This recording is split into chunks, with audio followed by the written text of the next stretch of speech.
महाराज जी, परिवार में काल सर्प दोष, पितृ दोष है, इसके लिए हम क्या उपाय करें? कोई भी दोष, शुक्र, शनिचर, राहु, केतु, कुछ किसी की ताकत नहीं कि भगवान के नाम जप करने वाले का बाल बांका भी कर सके। तो ये सब सरकारी आदमी है, ये सरकारी आदमी आकर विघ्न डालते रहते हैं, क्योंकि सरकार की संपत्ति है। तुम्हारा शरीर, तुम्हारा मन, तुम्हारा जीवन, सब कुछ भगवान का है, और तुम भगवान का भजन न करके मनमानी आचरण करोगे तो ये ग्रह नक्षत्र सब जो भगवान के चरणों से विमुख है वो कुछ भी कर ले, कभी शांति को प्राप्त नहीं होगा। और जो भगवान का भजन करता है तो कोई भी उसके साथ कुछ कर ले, उसका कभी बाल बांका नहीं कर सकता। अच्छे आचरण करो, किसी को दुख मत दो, नाम जप करो।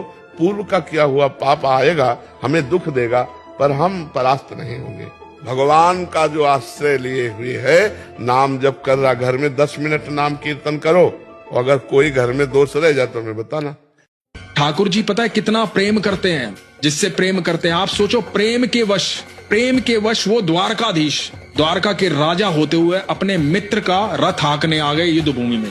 उन जितना प्रेम इस अनंत ब्रह्मांड में कोई नहीं कर सकता, हमें कोई भी नहीं कर सकता। एक बार उनके सानिध्य में आके देखो और उस आनंद की अनुभूति करो। जीवन में किसी चीज की आवश्यकता नहीं है, मैं सच बता रहा हूं। और उन तक पहुंचना है यदि, तो मैं हमेशा कहता हूं, अर्जुन ही वो नर है जो नारायण से मिलवाएगा। तो आपको अर्जुन बनना पड़ेगा, और अर्जुन बनने के लिए आपको समर्पण देना पड़ेगा। जिस दिन समर्पित हो जाओगे ना, उस दिन भगवान आपका रथ हाँकेंगे, भगवान आपका रथ चलाएंगे। फिर इस सृष्टि में, अनंत ब्रह्मांड में किसी की मजाल नहीं, कोई आपका बाल बांका। जय हो बिहारी जी की, जय हो बिहारी जी। भगवान करीबन 90 वर्ष के थे। ठाकुर जी आए थे द्वारका से, कुरुक्षेत्र, सब जगह चर्चाएं हो रही थी, द्वारकाधीश आए हैं। तो ये बात गोकुल भी पहुंची, ब्रजवासियों तक भी पहुंची। तो जब ब्रजवासी कुरुक्षेत्र पहुंचे तो लोगों की भीड़ लगी हुई ठाकुर से मिलने के लिए, और वहां ज्यादातर कुरुक्षेत्र में द्वारका के लोग थे। इन्हीं ब्रजवासियों के बीच में एक बुजुर्ग महिला और एक बुजुर्ग पुरुष, उन दोनों ने पूछना शुरू किया, कन्हैया कहाँ है? तो द्वारका के लोगों ने जवाब दिया, कौन कन्हैया? बोला, अरे लल्ला कहाँ है, कान्हा कहाँ है? तो द्वारका के लोगों ने बोला कि कौन कान्हा? बोले, अरे कृष्ण। बोले, तो आप ऐसे कैसे नाम ले रहे हो उनका, कान्हा? द्वारकाधीश श्री कृष्ण चंद्र हैं वो, सम्मान से नाम लो। अब ये बुजुर्ग महिला और जो पुरुष है वो थोड़े से सहम गए। सीधे साधे भोले भाले ब्रजवासी, उन्होंने बोला कि अच्छा, द्वारकाधीश श्री कृष्ण चंद्र महाराज कहाँ हैं? आप उनको बताओ कि हम लोग आए हैं, हम ब्रिज से आए हैं, गोकुल से आए हैं। तो उस द्वारपाल ने बोला कि आप हैं कौन? तो बुजुर्ग पुरुष बोलते हैं, मैं नंद हूं और ये यशोदा है। 11.5 साल हमारे पास रहा है कन्हैया, मेरे हाथों में खेला है, मैंने गोदी में खिलाया है कान्हा को।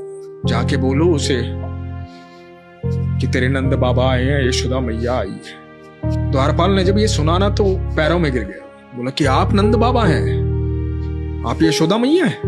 बोला कि भले ही हमारे महाराज देवकी माँ और वसुदेव के बेटे हैं, लेकिन जब भी जन्म दिवस आता है ना तो कहा जाता है, नंद घर आया नंद भयो, जय कन्हैया लाल की।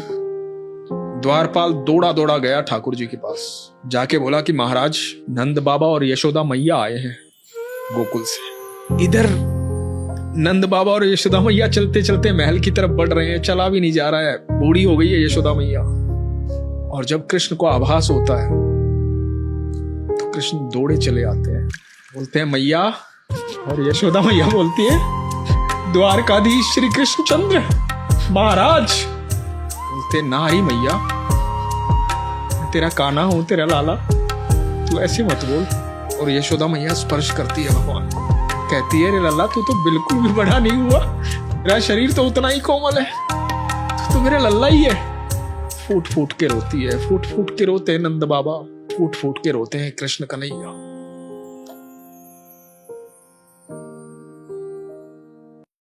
भोले बाबा को बोला जाता है कि वो सबसे बड़े वैष्णव है। हाँ, सबसे बड़े वैष्णव, सबसे बड़े, अनंत ब्रह्मांड में सबसे बड़े वैष्णव। हाँ।